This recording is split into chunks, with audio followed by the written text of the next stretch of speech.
ఓకేనా? అయితే president assembly దగ్గర బీజేపీ పార్టీ వాళ్ళందరూ కూడా అసెంబ్లీని ముట్టడించడం జరిగింది. సో దానిలో భాగంగానే వాళ్ళందరినీ కూడా వ్యాన్ ఎక్కించి పంపించడం జరిగింది. వాళ్ళ ప్రధాన నినాదాలు అంటే 6 హామీ పథకాలు అయితే ఇప్పటివరకు నెరవేరలేదు అని చెప్పేసి వాళ్ళు ముందుకు వచ్చి ప్లకార్డులు చూపించడం జరుగుతుంది. సో ఇదన్నమాట ప్రస్తుతం. సో వ్యాన్లలో ఎక్కించి వాళ్ళందరినీ కూడా తీసుకెళ్లే పరిస్థితి అయితే నెలకొంది. ఈ రోజుల్లో జరుగుతున్న తెలంగాణ అన్యాయానికి మేము అసెంబ్లీ ముట్టడికి వచ్చినాము.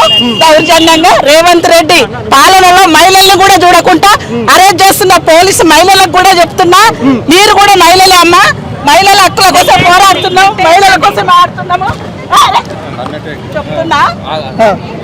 మేము మంచిగా శాంతి ఉద్యోగం చేస్తున్నాం, శాంతి ఉద్యోగం చేస్తున్నాం. ఒక మాట ఏం చేసినాం? సైలెంట్ వర్స్ కూడా పోతున్నామా? ధర్నా చేసినామా? అన్నామా? ఏమన్నా కదా, సైలెంట్ గా వెళ్ళిపోతున్నాం. రోడ్డు మీద నడుచుకుంటూ పోతున్నాము.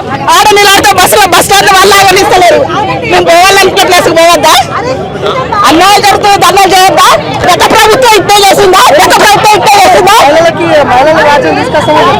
ఖచ్చితంగా తీసుకొస్తాం. రేవంత్ రెడ్డి పాలన న్యాయం జరగట్లేదు. అంతా అయితే పెద్ద ఎత్తున బీజేపీ కార్యకర్తలు, బీజేపీ నేతలు, బీజేపీ పార్టీ లీడర్లు అందరూ కూడా ఈరోజు అసెంబ్లీని ముట్టడించేందుకు యత్నిస్తూ ఉన్నారు. అయితే సంఖ్యలో అంటే 2, 3, 4 అట్లా ఈ విధంగా అసెంబ్లీని ముట్టడించే ప్రయత్నం అయితే చాలా గట్టిగా పెద్ద ఎత్తున చేశారని చెప్పుకోవచ్చు. ఇప్పటివరకు 5 వ్యాన్ల వరకు కూడా వాళ్ళందరినీ కూడా ఎక్కించినప్పటికీ కూడా ఏమాత్రం కూడా విశ్రాంతి లేకుండా అంటే ఒకళ్ళ తర్వాత ఒకరు కండవలు వేసుకుని, కొంతమంది కండవలు వేసుకోకుండా సో పార్టీ కండవలు వేసుకొని, కొంతమంది పార్టీ కండవలు వేసుకోకుండా సర్వసాధారణ జనంలాగా వచ్చి అసెంబ్లీ ముట్టడించే యత్నాలు అయితే చేస్తూ ఉన్నారు. మీరు చూస్తూ ఉన్నారు, ఒకవైపు నుంచి తీసుకొస్తుంటే ఇంకో వైపు నుంచి వచ్చి అసెంబ్లీని ముట్టడించేటటువంటి ప్రయత్నాలు చేస్తూ ఉన్నారు. ఎప్పుడు ఎక్కడ ఎటు నుంచి ఏ విధంగా వస్తారో అర్థం అవ్వట్లేదు. ఆటోల్లో ఈ విధంగా బయటకు వచ్చేసి ముట్టడించే ప్రయత్నాలు అయితే పూర్తిగా చేస్తూ ఉన్నారు. ప్రెసెంట్ ఇప్పుడైతే అసెంబ్లీ దగ్గర ఉన్నటువంటి పరిస్థితి చాలా క్రిటికల్ అని చెప్పుకోవచ్చు. సో మొత్తం బీజేపీ నాయకులు అందరూ కూడా ఏ విధంగా ఇక్కడ ముట్టడించడం జరుగుతుంది అనేది మీరు చూడొచ్చు. 3 సంవత్సరాలు కావస్తుంది 6 గ్యారెంటీలు చేయకుండా ఎంతసేపు టైంపాస్ చేయడం. అదేవిధంగా పేదలను పీల్చుకోవడం దినంలో ఈరోజు రేవంత్ రెడ్డి ముందరున్నాడు. అసలు డెవలప్మెంట్ ఏం చేయట్లేదు. 6 గ్యారెంటీలు కూడా ఫుల్ఫిల్ చేయకుండా మూసీనది అని ఒకసారి ఇంకోటి అని పేదలను కొట్టడంలోనే వాడు చాలా బిజీ ఉన్నాడు. రాష్ట్రాన్ని సంకనాకిపించింది ఇప్పటికే. కాబట్టి మేము ఈ భారతీయ జనతా పార్టీ తరఫున ఆయన ప్రశ్నించడానికి ఈరోజు చేస్తే మమ్మల్ని అరెస్ట్ చేసి ప్రజాస్వామ్యాన్ని తొక్కేస్తున్నాడు. ముసలికి పెన్షన్ పెంచుతారను, పెన్షన్ పెంచావా? పెన్షన్ పెంచలేదు. మహిళలకి 2005లో ఆర్థిక అభివృద్ధులు ఇచ్చావా? ఇవ్వలేదు. 2 లక్షల ఉద్యోగాలు ఇప్పటికీ కూడా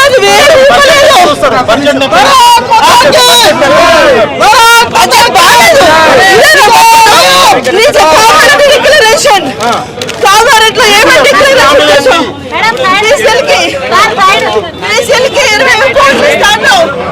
బీసీ కార్పొరేషన్ ఏమైంది? బీసీలకి ఇస్తాను ఏమైంది చూడండి. బీసీ కార్పొరేషన్ బీసీలకి ఇస్తాడు కానీ ఇవ్వలేదు. ఇంత దౌర్జన్యం, ఇలాంటి ప్రభుత్వం అనేది ఉండకూడదు. ఏ నిరుద్యోగులకి కూడా ఉద్యోగాలు లేవు. ఈ రోజున వాళ్ళు ఉద్యోగాలు లేక చిన్న పనులు చేసుకుంటారు. వాళ్ళకి చదువు తగ్గ పనులు చేసుకోవట్లేదు. చాలా దారుణమైన వ్యవస్థ. వీళ్ళు రౌడీ రాజకీయం చేస్తున్నారు. ఈ రోజు అడగడానికి వస్తే ఇది ప్రజాప్రభుత్వం కాదు, రౌడీ ప్రభుత్వం. రౌడీ ప్రభుత్వం నడుస్తుంది రాష్ట్రంలో. రౌడీ రాజ్యం చేశారు. గోండాల్లో బిహేవ్ చేస్తున్నారు అందరినీ కూడా. మేమేం తప్పు చేసామని మా వాళ్ళందరినీ కూడా ఇక్కడ పెట్టారు. మేమేం తప్పు చేసాం? మాకు బీసీ కార్పొరేషన్ బడ్జెట్ ఇవ్వాలి, నిరుద్యోగులకి నోటిఫికేషన్ ఇవ్వాలి, మహిళలకి ఆర్థికంగా అభివృద్ధి చేయాలి, అమ్మాయిలకి పెన్షన్లు పెంచాలి, బీసీ కార్పొరేషన్కి నిధులు ఇవ్వాలి, రైతులకు భరోసా ఇవ్వాలి. ఇది మా ప్రధాన డిమాండ్. ఈ విధంగా అయితే 6 గ్యారెంటీల అమలుకు ఏమాత్రం కూడా ప్రాధాన్యత ఇవ్వలేదు కాంగ్రెస్ ప్రభుత్వం అని చెప్పేసి, అందుకని అసెంబ్లీని ముట్టడించడానికి మేము వచ్చామని చెప్పేసి బీజేపీ నాయకులు అందరూ కూడా చెప్తా ఉన్నారు. సో దానికే పెద్ద ఎత్తున అంటే 6 హామీల పథకాలు ఏవైతే హామీలు ఇచ్చారో ఆ హామీలు నెరవేర్చలేదు, అందుకని చెప్పేసి మేము ముట్టడించడానికి యత్నిస్తున్నామని చెప్పేసి చెప్తా ఉన్నారు. ఈ రోజు ప్రజల ఇల్లు కూలగొట్టేట్లు ఉన్నంత శ్రద్ధ ఆయన 6 గంటలు చేయడానికి మాత్రం లేదు. అసెంబ్లీ ముట్టడానికి మీ ప్రధాన ఎజెండా, ప్రధాన కారణం ఏంటి? ముఖ్యంగా 6 గ్యారంటీలు ఏవైతే ఆయన ప్రభుత్వం ఈ రోజు జనాలు నమ్మి ఆయన ఓట్లేసి గొడ్డ మీద కూర్చోబెట్టిరో ఆ 6 గ్యారంటీలు ఫుల్ఫిల్ చేయమని మొదటగా మేము డిమాండ్ చేస్తాం. బడ్జెట్ సమావేశంలో తెలంగాణ న్యాయం జరిగిందా? అన్యాయం జరిగింది, న్యాయం జరగలేదు. ఇప్పుడు 10 సంవత్సరాలు నేనే ఉంటా సీఎం గా అని చెప్తున్నారు. అది ఆయన కల్లా ఆయన కేవలం డ్రీమ్ చేస్తున్నాడు, ఎగిరిపోతాడు. రేవంత్ రెడ్డి ఉండాలి. ఇటువంటి దోగాబాజీ గవర్నమెంట్ ఎక్కువ కాలం నిలబడదు. ఎందుకంటే 6 గ్యారెంటీలు ఎంతో మంది నిరుపేదలు బాధపడుతున్నారు. రైతులకు ఇచ్చిన ఆధారం కూడా కొట్టాడు.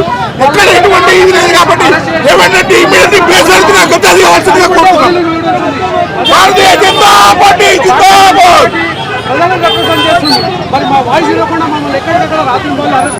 ఆయన దీంట్లోనే ఆయన ఫెయిల్యూర్ అని అర్థమైపోయింది. ఆయన దమ్ముంటే మనం నిలువరించేటుంటే మా పెద్ద నాయకులు కాదు, భారతీయ జనతా పార్టీలో కారకారుతో ఒక పెద్ద నాయకులతో సమానం. పోలీసు కూడా చాలా విచ్చడిగా వాళ్ళు కేవలం ప్రభుత్వానికి తొత్తులుగా మారారు. చూసినారు, అందులో చూడండి వాళ్ళ దౌర్జన్యం చూడండి. వాళ్ళు ఆడవాళ్ళని చూడకుండా కూడా మిస్బిహేవ్ చేస్తున్నారు. పోలీసు వాళ్ళు ఆడవాళ్ళని చూడకుండా కూడా మిస్బిహేవ్ చేస్తున్నారు. వాళ్ళది కరెక్ట్ ప్రవర్తన కాదు. ప్రజాస్వామ్యంలో ప్రతి ఒక్కళ్ళకి ధర్నా చేయడం హక్కు ఉంది. మేము కూడా ధర్నా చేస్తున్నాము.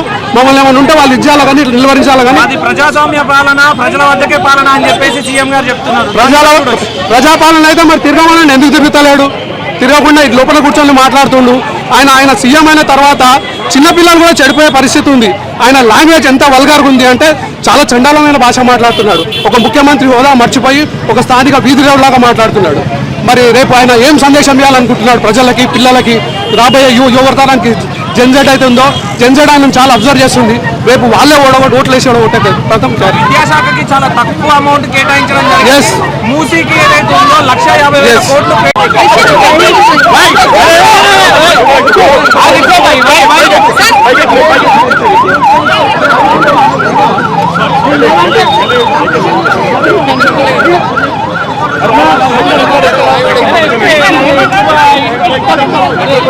పూర్తిగా మీరు చూస్తూ ఉన్నారు కదా, అంటే ఎటువైపు నుంచి వస్తున్నారు, ఏ విధంగా ఏమి కూడా ఏమాత్రం కూడా అర్థం కావట్లేదు.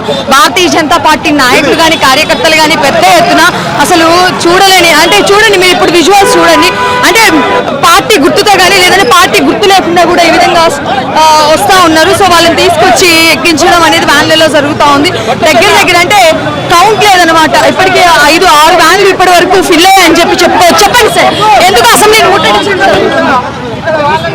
వాళ్ళు ఇచ్చిన దొంగ హామీలను ప్రజలను మోసం చేసినటువంటి రేవంత్ రెడ్డి ప్రభుత్వం వచ్చే ముందు ఇచ్చినటువంటి హామీలను ఒక్కటి కూడా గత 2.5 సంవత్సరాల నుంచి ఏ ఒక్కటి కూడా నెరవేర్చకుండా ఈరోజు ప్రజల తరఫున స్వచ్ఛందంగా మేము వచ్చి ప్రశ్నిస్తుంటే ఈ విధంగా అరాచకం సృష్టిస్తున్నారు. ప్రయత్నం చేస్తా ఉన్నారు అసెంబ్లీని. ఎందుకంటే మొత్తం దగ్గర ఎందుకని అంటే ఒక వ్యాన్ రూపంలో కాకుండా ఒక ఇద్దరు అటువైపు నుంచి ఇద్దరు ఇటువైపు నుంచి ఈ విధంగా, అంటే అసలు ఏంటిది మొత్తం కూడా ఏ విధంగా కార్యాచరణ చేసుకున్నారు అసెంబ్లీని ముట్టడించడానికి? మా కార్యాచరణ ఒకటే ఏంటంటే ఎటు పోయి అసెంబ్లీ ముట్టడి చేయాలి, గుంపుగా ఒక్కరా అనేది కాదు.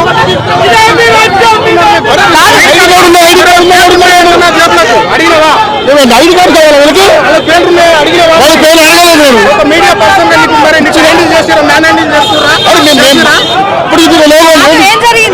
ఏం జరిగింది?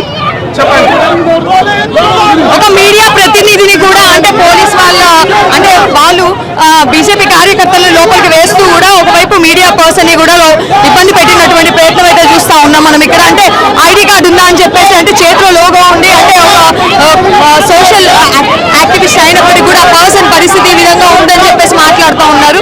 సో మీడియా వాళ్ళని కూడా ఇక్కడ లెక్క చేయకుండా పోలీసులు లోపల వెనక్కిచ్చేటువంటి ప్రయత్నాలు చేస్తూ ఉన్నారు. అంటే ఎవరు ఏంటి అనేది తెలుసుకోకుండా వెనక్కిస్తున్నారని చెప్పేసి కూడా ఇక్కడ మాట్లాడుతూ ఉన్నారు. సో ఇక్కడ అసలు మీరు చూడొచ్చు, మొత్తం కూడా అసెంబ్లీ దగ్గర చాలా గందరగోళం నెలకొంది.